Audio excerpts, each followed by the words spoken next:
Oh, howdy y'all, grab yourself a drink. It is time for some PathOfExile 1 discussion. Grinding Games made a patch today, 3.26.0c. When this originally came out, the whole of the PathOfExile 1 subreddit seemed to be on fire. That was because allied mercenaries were dying really fast. Now, there has been a hotfix since then. This was hotfix 3. Allied mercenaries now take 80% less damage from damage over time effects. This was overwhelmingly the reason that mercenaries were so squishy between 7 AM my time and 2 PM my time as a result of this change that was done. However, there were some intentional changes that were made to the tankiness of mercenaries in here as well. So just going through the things that are most important because I want to keep this video short. Firstly, adjusted the inherent damage reduction on allied mercenaries so they take less damage at lower levels and more damage at higher levels.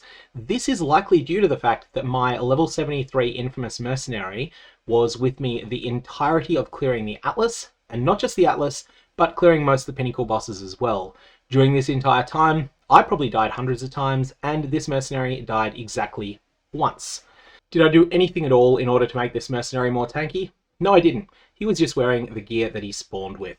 Not even resist capped. This thing was indestructible in ways that it had absolutely no right to be. It wasn't like it was contributing all that much in combat, it wasn't doing very much damage, but it was definitely just standing in front of enemy mercenaries, taking a whole bunch of hits from them, and essentially working as somewhat of an indestructible decoy totem.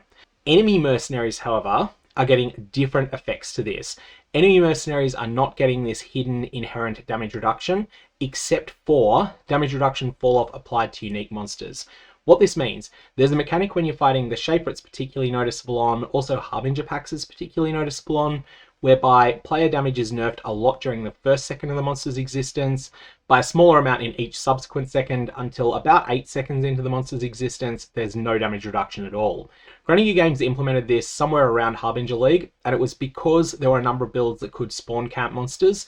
And when you can spawn camp a monster, if that monster has any meaningful loot, then the people that are doing the spawn camping flood the economy with it, and suddenly that monster doesn't have any valuable loot anymore.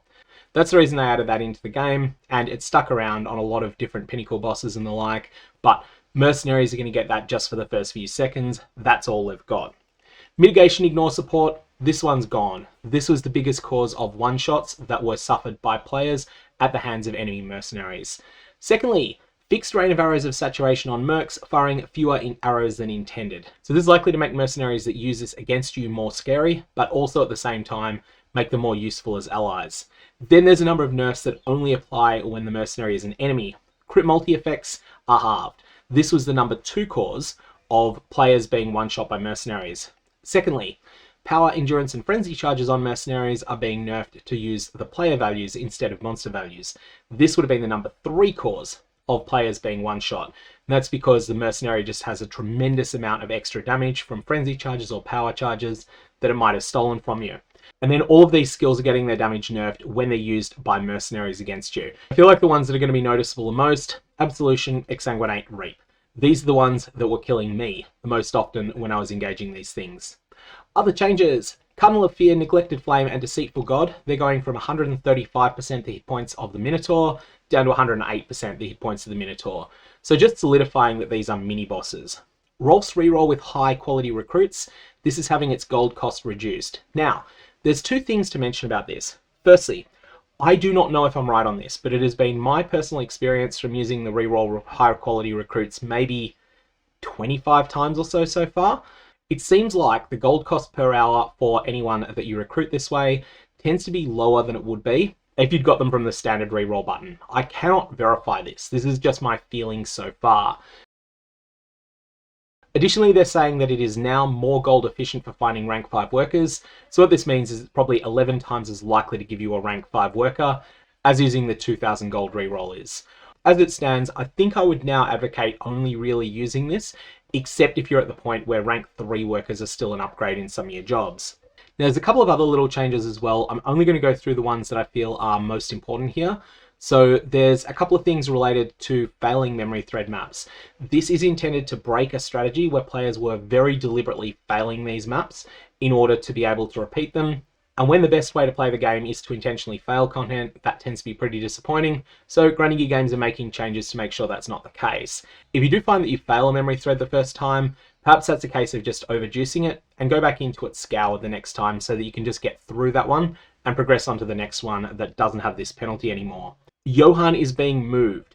This is really important because one of the most commonly asked questions I've had the couple of times I've streamed this league is, how do I get into King's March? People see me in King's March and they're like, how'd you get there?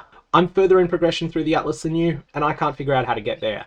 The answer was that you had to talk to Johan, and Johan was hiding away in the epilogue town, but hiding very close to where you first spawn in there after you talked to Lily Roth after completing Act 10. This meant that he was somewhere you would never find him unless you happened to see him the first time that you went there, because it's an area that you just never went to. So that's now being fixed. Trade League players rejoice. Amount offered and total in inventory labels are now back. This was something that was really messy before.